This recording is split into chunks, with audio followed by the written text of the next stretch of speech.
আসসালামু আলাইকুম। ঈদ স্পেশাল কামিজের কাপড় দিয়ে খুব সুন্দর একটি কুর্তি ডিজাইন আজকে আপনাদের সাথে শেয়ার করছি। কুর্তি ডিজাইনটি দেখলে আপনাদের সবারই আশা করি ভালো লাগবে। তো এখানে জমজম কটনের একটি কামিজের কাপড় নিয়েছি। তো কামিজের কাপড়টি দিয়ে কুর্তি তৈরি করেছি। আমি যেহেতু কুর্তি পরতেই বেশি পছন্দ করি তাই কুর্তি তৈরি করে নিয়েছি। কামিজটি যেহেতু প্রিন্টেড তাই কিন্তু এখানে একদমই ভালো লাগছিল না।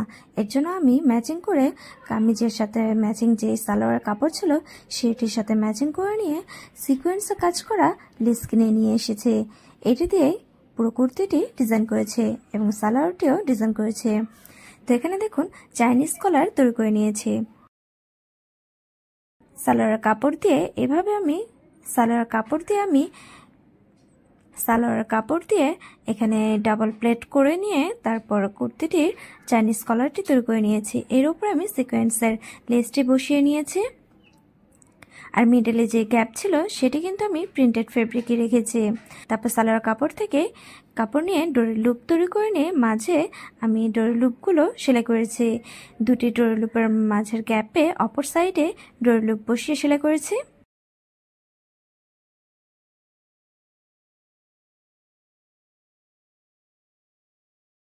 দেখুন এই যে পিছনে কলারটি, এই কুর্তিটি পরলে কিন্তু অনেক সুন্দর দেখা যায়।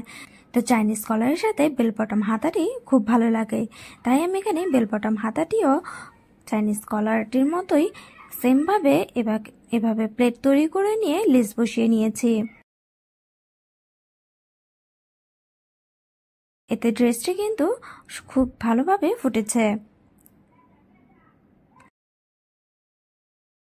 তারপর হাতাটিও দেখুন।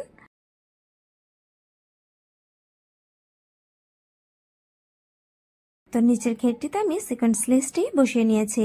আমি যেহেতু এখানে 4 গজ পরিমাণ সিকোয়েন্স লেসটি নিয়েছি তাই কিন্তু আমার কলার, হাতা এবং নিচের ঘের তার সাথে সালোয়ারের মধ্যেও হয়ে গিয়েছে।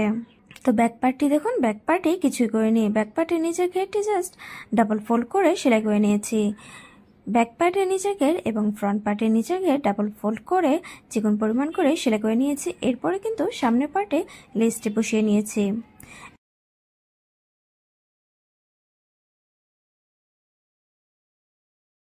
এখন সালোয়ারটি দেখুন, কুর্তির সাথে ম্যাচিং করে সালোয়ারটি আমি ডিজাইন করেছি।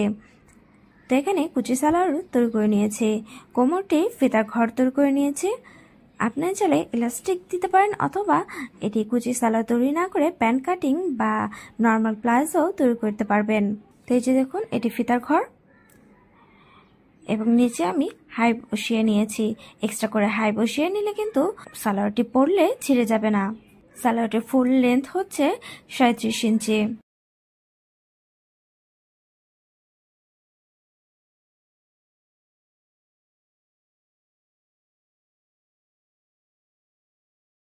সালোয়ারটি দেখুন কলারের মিডলে যে গ্যাপ ছিল তার সাথে ম্যাচিং করে নিয়ে প্রিন্টেড ফেব্রিক দিয়েছি এবং এর উপরে ডোর লিপ তৈরি করে সেলাই করে নিয়েছি এবং তার নিচে আমি 3টি পিনটাক সেলাই করেছি এবং নিচের যে মোহরিটি রয়েছে এটিকে 1.5 ইঞ্চি ফোল্ড করে সেলাই করে নিয়েছি।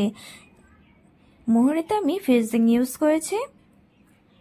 তার উপর আমি লেসটি সেলাই করে নিয়েছি। নর্মাল সালোয়ার থেকে এই সালোয়ারটি 4 ইঞ্চি লম্বা করে কাটিং করে নিতে হবে। কুর্তির কলার এবং হাতার কাটিং এবং স্টিচিং এর ফুল ভিডিও আমার ইউটিউব চ্যানেলে দেওয়া রয়েছে, তার লিঙ্কটি আমি ডেসক্রিপশন বক্সে দিয়ে দেব অথবা আপনারা পিন কমেন্টেও পেয়ে যাবেন।